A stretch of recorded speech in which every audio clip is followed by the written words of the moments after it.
अपने लाइफ का एक हिस्से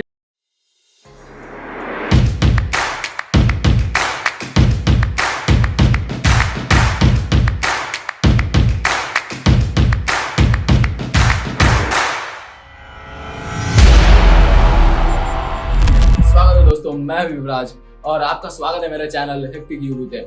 आज मैं बताने जा रहा हूँ एक इन्वेस्टमेंट, उसकी A to Z प्रोसेस कि कब होगा, कैसे स्टार्ट करना है, क्या क्या प्रोसीजर है, क्या क्या लगेगा, क्या इन्वेस्टमेंट आएगा और क्या आपको रिटर्न मिलने जा रहा है, उसका क्या फायदा है और उसका क्या लॉस है। हर चीजों के बारे में हम बात करेंगे। वीडियो के एंड तक हर एक चीज इन्फॉर्मेटिव रहने वाली है, तो डटे रहे हमारे इस वीडियो में लास्ट तक और देखते जाएं कि आप अपने 1 करोड़ को कैसे बना सकते हैं। इस इन्वेस्टमेंट में ना ही एक्सपीरियंस चाहिए, ना ही हमें बहुत सारा टाइम देना है, ना ही हमें ज़्यादा अपना सर लगाना है। बस हमें चाहिए पेशेंस और एक छोटा सा अमाउंट जो कि हम इन्वेस्ट करेंगे, और इन्वेस्ट करके बस हम टाइम के अकॉर्डिंग अपने पैसों में बाउंस देखेंगे कि हम कितना रिटर्न जनरेट कर पा रहे हैं। और वो सब चीज़ आज मैं प्रैक्टिकली इस वीडियो में दिखाने जा रहा हूँ। मैं जिस इन्वेस्टमेंट के बारे में बात करने जा रहा हूँ उसको कहते हैं SIP।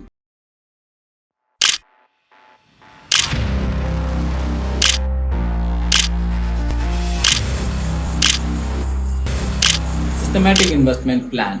इस इन्वेस्टमेंट में हम अपने अमाउंट को हर मंथ इन्वेस्ट करते हैं और वो हमें रिटर्न जनरेट करती है। अब ये काम कैसे करता है? हम अपने फंड्स को म्यूचुअल फंड डिस्ट्रीब्यूशन कंपनी को देते हैं, वो उस फंड को अलग अलग कंपनी में इन्वेस्ट करता है, क्योंकि जैसा कि मैंने बोला कि ज़्यादा टाइम नहीं चाहिए, तो अब कोई तो चाहिए इन्वेस्ट करने के लिए। तो वो कंपनीज आपके पैसों को डिस्ट्रीब्यूट करती है, इन्वेस्ट करती है और हमें हमारे प्रिंसिपल अमाउंट पे परसेंटेज रिटर्न देती है हर साल। अब वो कितना भी परसेंटेज हो सकता है। अब आप ये कहोगे तो फिर ये एफडी से अलग कैसे है? एफडी से अलग इस तरीके से कि एफडी में आप गेस करो मैक्सिमम रिटर्न्स कितने होते होंगे? 10%? नहीं, 7 से 8% बहुत हो गया। और वो तो आप कोई भी व्हीकल ले लोगे ना, तो उससे ज्यादा तो आपको रिटर्न्स भरने पड़ते हैं आपके लोन अमाउंट पे। तो ये किस तरीके से फायदेमंद है ये तो मुझे नहीं लगता। तो यहाँ जो है SIP में, यहाँ पे मिनिमम भी अगर आप ओपन करोगे तो 13% से तो ऊपर ही रिटर्न मिलेगा और मैक्सिमम 50% तक इसके रिटर्न्स जाते हैं। तो रिटर्न्स के मामले में FD और SIP को कंपेयर करना बेवकूफ़ी ही होगी और कुछ नहीं। बस यहाँ पे थोड़ा सा रिस्क होता है। अब रिस्क इस टाइप का नहीं कि हाँ हमने जुआ खेल दिया, नहीं, ऐसी बात नहीं है। मार्केट में कंपनी क्या परफॉर्म करेगी, कैसे परफॉर्म करेगी, ये सब, लेकिन इसमें भी तो हमें दिमाग नहीं लगाना। हमने अपने पैसे दिए MFD को और वो हमारे पैसे इन्वेस्ट करके हमें रिटर्न देगी, हम चिल रहेंगे। और अब रिस्क का नाम सुनते ही लोग घबरा जाते हैं कि हमारे पैसे कहीं डूब तो नहीं जाएंगे, समय के साथ मैंने लगाया जैसे सहारा इंडिया में हो गया और मेरे पैसे लेके भाग गया, ऐसा तो नहीं होगा। तो अब मैं इस पे एक बात कहूंगा कि जो भी, मान के चलो आपके पास अगर कुछ कैश है, तो क्या वो कैश आपको घर बैठे बैठे पैसे दे रहे हैं? नहीं। आपने FD करा तो क्या वो FD आपको घर पे रखे रखे पैसे दे रहे हैं? नहीं। आप उसे बैंक में रख दो, कल को अगर आपका बैंक भाग जाता है तो वो FD के रिटर्न कौन ला के देगा? तो क्या वो रिस्क नहीं है? रिस्क है। तो अब हमें जब रिस्क लेना ही है तो हम उस रिस्क के परसेंटेज को थोड़ा सा बढ़ा के अपने रिटर्न्स को दुगना क्यों ना करें? पैसे से पैसे बनाने के लिए पैसे को फ्लो में लाना जरूरी है, और हमारी SIP इन्वेस्टमेंट इसी चीज के ऊपर बेस्ड है कि वो हमारे पैसे को फ्लो में लाती है और उससे रिटर्न्स जनरेट करती है। अगर आपके पास पैसे हैं लेकिन आपके पास टाइम नहीं है कि आप उसको इन्वेस्ट करके रिटर्न जनरेट कर सकते हो, तो SIP is best for you. इसमें ना टाइम का इन्वेस्टमेंट है और ना ज्यादा आपका इन्वॉल्वमेंट होगा। आपने वन टाइम कर दिया तो वन टाइम सही, मंथली कर दिया तो मंथली सही। आगे मैं बताता हूँ ये वन टाइम और मंथली का क्या सिस्टम है। SIP जितनी जल्दी शुरू करोगे उतना अच्छा है, जितनी कम उम्र में शुरू करोगे आपको अपने पैसे में उतना ही बाउंस देखने को मिलेगा। और एक ऐसा टाइम आएगा 5 साल 10 साल जब होने लगेंगे तो आपको दिखेगा कि आपके जो प्रिंसिपल अमाउंट है उस पे डबल बोनस टाइप मिल रहा है। मतलब आपका अमाउंट हर साल डबल होते नजर आएगा एक टाइम के बाद। तो जितने कम एज में शुरू करोगे, अपने 20s में हो तो आज ही स्टार्ट करो, और या SIP करके नीचे ऑप्शन बना रहता है, उसको आप ओपन करो। वहाँ पे आपको कंपनीज और उसके पर एनम परसेंटेज रिटर्न्स मिल जाएंगे। वहाँ पे उसके फंड के साइजेस भी मिल जाएंगे, आपको मिनिमम इन्वेस्टमेंट कितना होने जा रहा है और आपको उसका रिटर्न्स भी मिल जाएगा।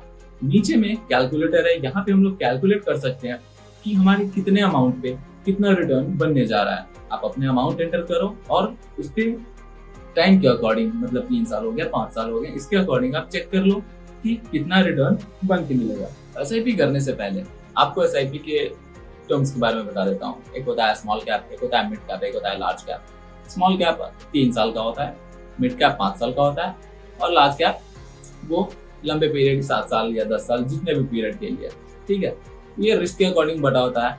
और अमाउंट जो होता है, अमाउंट आप कुछ इस तरीके से चूज करो कि आपके पॉकेट में अगर वो अमाउंट हटता है आपके पॉकेट से तो आपको कुछ फर्क नहीं पड़ना चाहिए, क्योंकि ऐसा नहीं कि आज हमने डाला आज नहीं। तो एक अमाउंट चुन लो कि जिससे आपके डेली लाइफ में कुछ इम्पैक्ट न पड़े और उसे इन्वेस्ट करना स्टार्ट कर दो। इन्वेस्टमेंट शुरू करने के लिए जब आप नीचे आओगे तो यहाँ पे आपसे वेरिफिकेशन के लिए पैन लेगा, कुछ OTP लेगा और यहाँ पे आपका बात बन जाएगा। वहाँ पे आज आपने इन्वेस्ट करा तो कल एक दिन या 24 घंटे या 48 घंटे के बाद आपका एक पोर्टफोलियो बन जाएगा। उसमें आपको आपके इन्वेस्टमेंट अमाउंट, मतलब जो अमाउंट आपने इन्वेस्ट करा है और जो रिटर्न्स उस पर बन रहे हैं, दोनों चीजें वहाँ शो होंगी। अब वहाँ पे परसेंटेज में फ्लक्चुएशंस होते हैं, हो सके आज शाम में देखे 10% का इंक्रीमेंट है, फिर कल देख रहे हैं तो 6% पे आ गया। तो घबराना नहीं है, उससे कुछ होता है ऐसा खासा नहीं है, आपके पैसे डूबेंगे नहीं, क्योंकि जिस तरीके से महंगाई बढ़ रही है तो अगर आपने एसेट में इन्वेस्ट करा है तो ये तो हो ही नहीं सकता कि महंगाई बढ़े और आपके पैसे की वैल्यू गिर जाए, ऐसा नहीं होने वाला। तो SIP पूरा गेम है कि पेशेंस का। आपने पेशेंस कितने देर रखा है, आप इन्वेस्ट करते जाओ टाइम के लिए, सेट लिमिट के लिए, और भूल जाओ कि इससे कुछ आना है, ठीक है। और बस जादू देखने का, जादू होने का इंतजार करो कि कितने टाइम में मेरा पैसा डबल होगा। अब जो 1 करोड़ मैं बोल रहा था कि 1 करोड़ लेके कैसे रिटायर होगे, तो उसकी कैलकुलेशन भी मैं कर ही देता हूँ।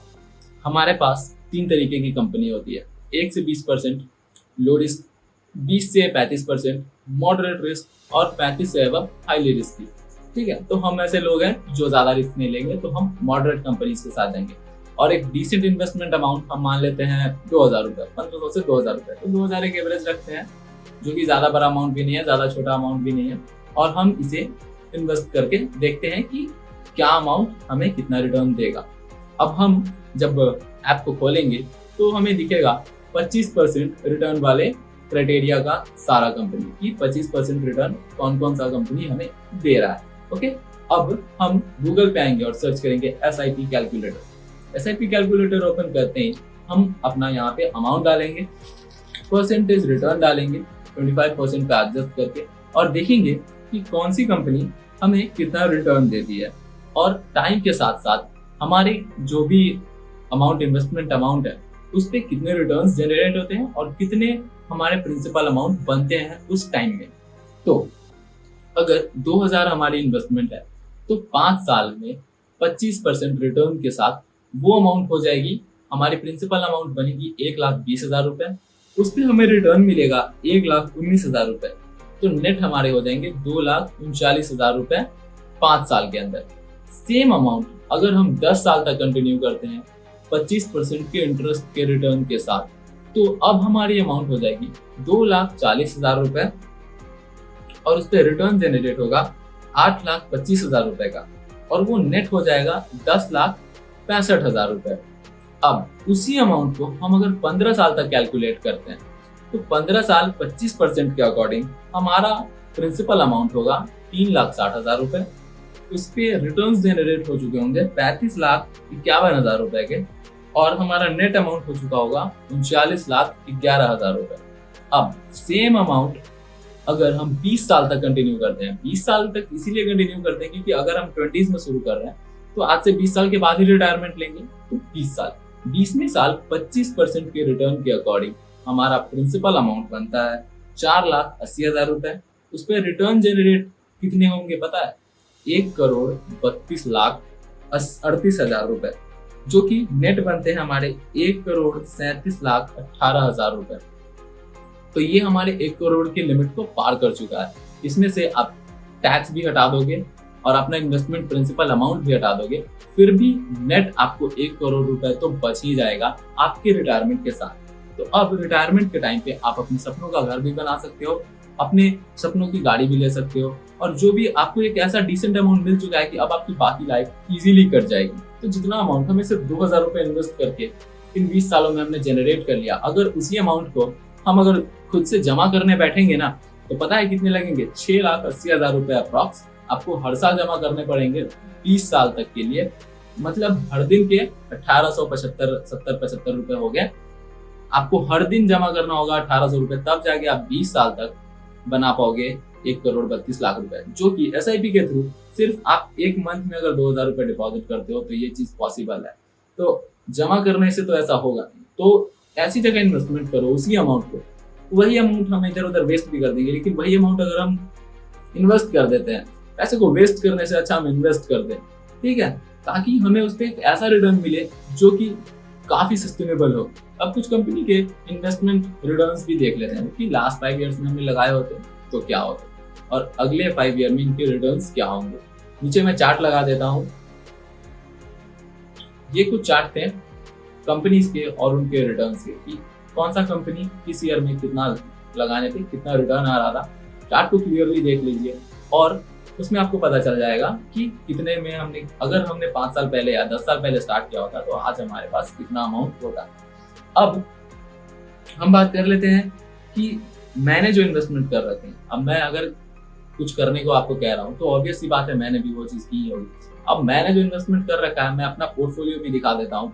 तो ये रहा मेरा पोर्टफोलियो। मेरे पोर्टफोलियो में मैंने कुछ कंपनीज चुनी है और मेरे सेपरेशन मैंने अब एक ही जगह में इन्वेस्ट कर सकता था जो कि सबसे ज्यादा मैक्सिमम अमाउंट देती है, लेकिन हम ठहरे मिडिल, बढ़िया से चलेगा, कोई रिस्क नहीं है। इन्वेस्टमेंट करो और खुद की लाइफ को सिक्योर करो। मिलते हैं हमारे अगले वीडियो में ऐसी एक इंफॉर्मेटिव वीडियो के साथ, कुछ ऐसे प्लान्स के साथ, कुछ नए आइडियाज के साथ जो कि आपके फ्यूचर को सिक्योर करने में काफी हेल्प करेगी। Till then, thank you.